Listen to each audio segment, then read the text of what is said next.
It is important to revisit the geometry of the ellipsoid, and in this figure we are seeing a biaxial ellipsoid, and where x coincides with y. G here represents the geodetic system, and we use the geodetic system because the geodetic system comes associated with the reference ellipsoid, which is concentric. The origin of the geodetic system is concentric with the reference ellipsoid. There are many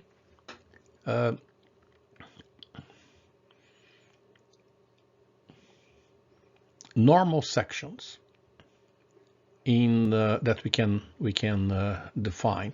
So normal section would be a section to the ellipsoid that contains the normal to the ellipsoid. So we have this point P sub I on the surface of the Earth. We have the normal here. The normal is perpendicular to the reference ellipsoid at this point P sub 0. The two normals are, well, let's start with the most evident, the radius of curvature of the meridian section. And the meridian section would be the section that contains these meridian ellipse. And we have also the prime vertical section. The prime vertical section, we don't have it represented here, but we can try to draw it right now. That would be a section that would be in this way here. So it would be this section here. Okay, and the meridian section and the normal and the prime vertical section, they're perpendicular to each other. And of course, both contain the normal. Now, if we look at the radius of curvature of these sections, we have the M. This segment here represents the radius of curvature of the meridian section. Of course, the M for point I on the surface is the same of point O on the reference ellipsoid. Considering now the prime vertical section, we have this is the element here. This is the radius of the curvature. Again, the meridian section will be doing something like that, perpendicular to the meridian section. The other elements that we have represented in this figure, of course, are the major semi-axis of the reference ellipsoid. Here is the minor semi-axis of the reference ellipsoid. Mathematically, these two sections, these are the most important normal sections that we use. The radius of curvature of the prime vertical section is given by these two expressions. Alternatively, you can use either one. And we have here the expression for the radius of curvature of the meridian section. Now, it is interesting that if you look at this expression, the second expression for the prime vertical, the radius of curvature of the prime vertical section, we're going to see that it bears some similarity with the with M. If we just remove this term between parentheses, and instead of having a 3 over 2, the power to the denominator, we have the 1/2, just the square root.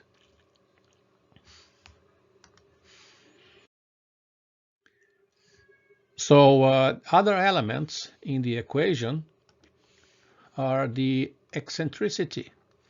Okay, this is actually called the first eccentricity. E is the first eccentricity. We have also a second eccentricity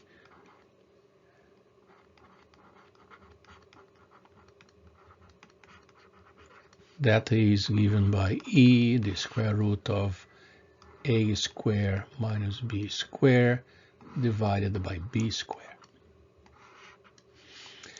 And something that just for the sake of refreshing the memory, we have the flattening 1 minus B, A minus B over A. This is the flattening of the reference ellipsoid, and that is a relationship, direct relationship between eccentricity, first eccentricity flattening, which is the inverse. Many times, so the radius of curvature of the meridian section and the radius of curvature of the prime vertical section, they are very important because we use them in geodetic computations. Sometimes we replace them by a mean radius of curvature, and that is this, which is basically a spherical approximation. So the equation by Gauss, the square root of m and n, is very often used. This is a diagram that you might have seen before. It shows how much the radius of curvature of the meridian section and the radius of curvature of the prime vertical section behave. So it is interesting to realize that for a latitude of 0 degrees, the value of n equals to a. This is the value of the major semi-axis, and it grows up to, well, it grows a little bit. The value of m starts smaller. This is the radius of curvature of the meridian section, and it grows faster than n until they reach the same value at latitude 90 degrees. And the radius of curvature, which is basically a mean radius between m and n, is represented here in pink. So we can look at this figure here. This is a figure that it shows the variation of these two radii of curvature as a function of latitude. We have here for the latitude, well, let's start with latitude 90 degrees. Okay, 90 degrees, they both are equal. The meridian section, the radius of curvature of the meridian section equals to the radius of curvature of the normal section. Okay, so here is the value. Now, what we are going to look at is the value for 45 degrees. So the whole segment in blue represents the radius of curvature of the prime vertical. And in green, we see the value of the radius of curvature of the normal section. Sorry, of the meridian section. Okay, which is smaller. And now we have for 90 degrees, sorry, for 0 degrees along the equator, n, You can see that the radius n is equal to the major semi-axis, and the value of m is even smaller. Okay, so here we have the relationships. 90 degrees is always larger than for 0 degrees, and the value decreases as we go from the pole to the equator. Here are the parameters that define some ellipsoids, and these probably are the ones that we use the most currently in North America. We have the 3 ellipsoids, and I actually would have to say 3 geodetic coordinate systems, and here we have the parameters for the ellipsoid associated with them. For the NAD 27, that's the North American datum 27, it uses the ellipsoid of Clark 1866. So we have here the major semi-axis, the minor semi-axis, and the eccentricity. ATS 77, this is the average terrestrial system, which was used here in the Maritimes, and it was an attempt to be geocentric. What we have in here is the major semi-axis, minor semi-axis, and the flattening. The reference ellipsoid associated with the Geodetic Reference System 1980, it is the International Ellipsoid of 1980, and here we have major semi-axis, minor semi-axis, and the eccentricity. We can see that the ellipsoid associated with ATS 77 is very close to the ellipsoid of GRS 80. It's closed up to the it's differ at the 4th degree, the 4th decimal place. This international ellipsoid of 1980 is used, for example, by NAD 83, and is used by most of the modern geodetic coordinate systems. Of course, the difference will be in the location of the origin. So we can think of the ellipsoid GRS 80 used by NAD 83 is, of course, slightly moved away from the center of mass than would have anyone that belongs to the families of the ITRF, International Terrestrial Reference Frame. The ellipsoid associated with the WGS 84, here we have the parameters, they're the same, and the flattening is almost the same up to the 6th decimal place. Here it is. Okay, so which means that the difference between the GRS 80, the ellipsoid that the GRS 80 uses, and the WGS 84 uses is quite small. Actually, why don't you try to compute how much this difference would be on the surface of the Earth? Would this difference be the same for, say, a distance on the equator and for a distance on the pole?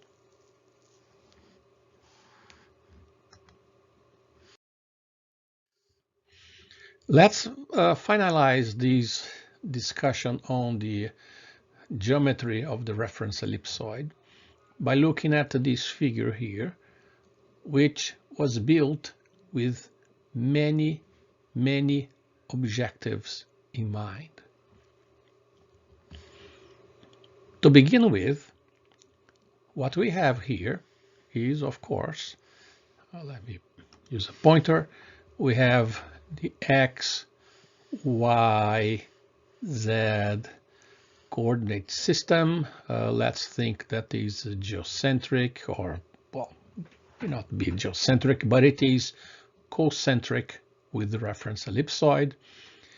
We can see a portion of the reference ellipsoid here, not the whole thing. We can see 2 points on the surface of the reference ellipsoid, point 1 and point 2. And we can see here the difference in longitude between points 1 and point 2.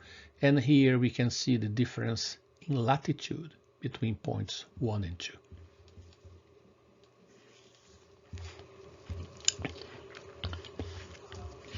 So one thing that, of course, we have here the latitude of point 1. We have here the latitude of point 2. Okay, and we have the longitude of point 1, longitude of point 2. Okay, so one thing that to begin with, and it may be well, unnecessary to repeat that, but I'm going to repeat anyway. The latitude, you see, latitude, longitude, and height of these points, we have a relationship with the Cartesian coordinates, but they are different numerically and geometrically. Okay, so let's look, for example, point 2. What are the Cartesian coordinates of point 2? Here is the Z component. Here is the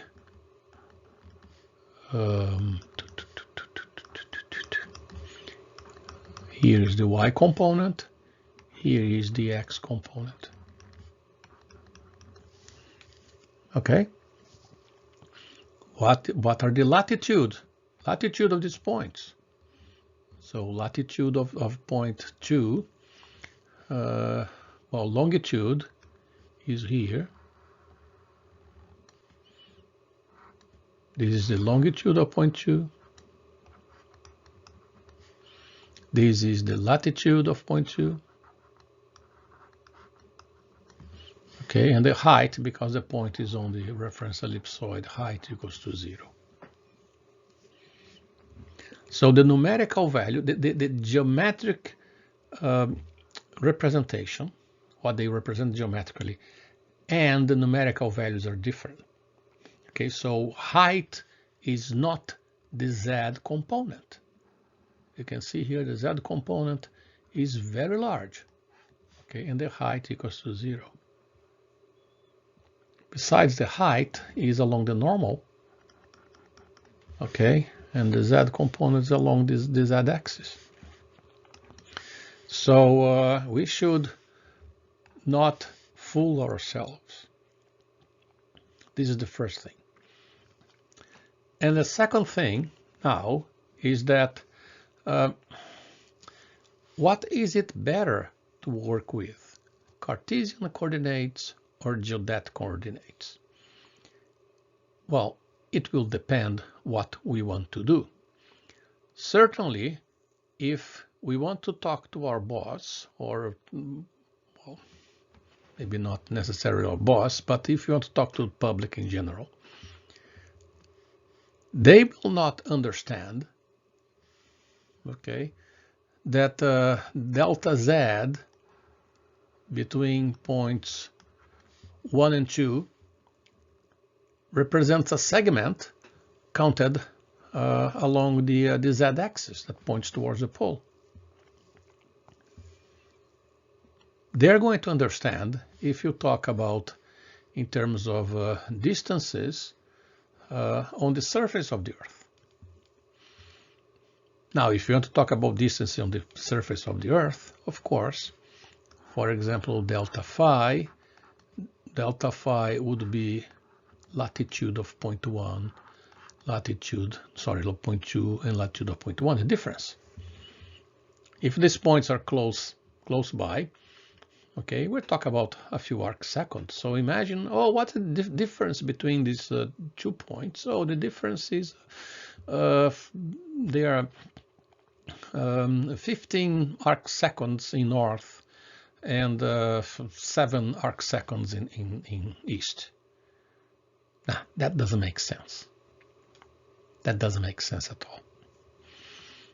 So it is better to talk about meters. How do we make this translation, this conversion, is by using the radius of curvature of the meridian section and the normal section. So consider here we have the latitude, okay, so this would be here. This is the difference latitude given in arcs,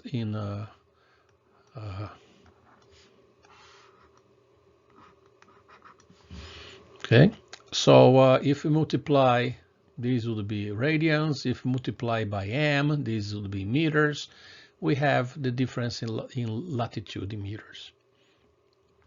For the difference in longitude, we're going to compute n cosine phi is this quantity here, n cosine phi. Okay, this represents the radius multiplying the lambda here. And the lambda again comes in arc of in arc. Use radians, and we have here a distance in meters.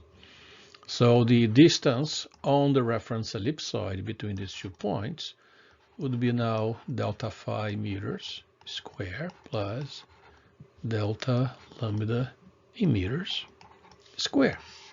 Okay.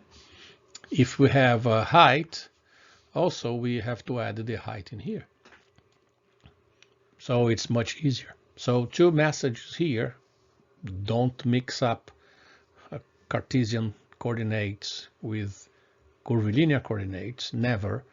And remember about these simple transformation that we have. Particularly today we have latitude, longitude given by GPS or GNSS in general. Okay, so we can translate that into difference in meters. Okay, bye now.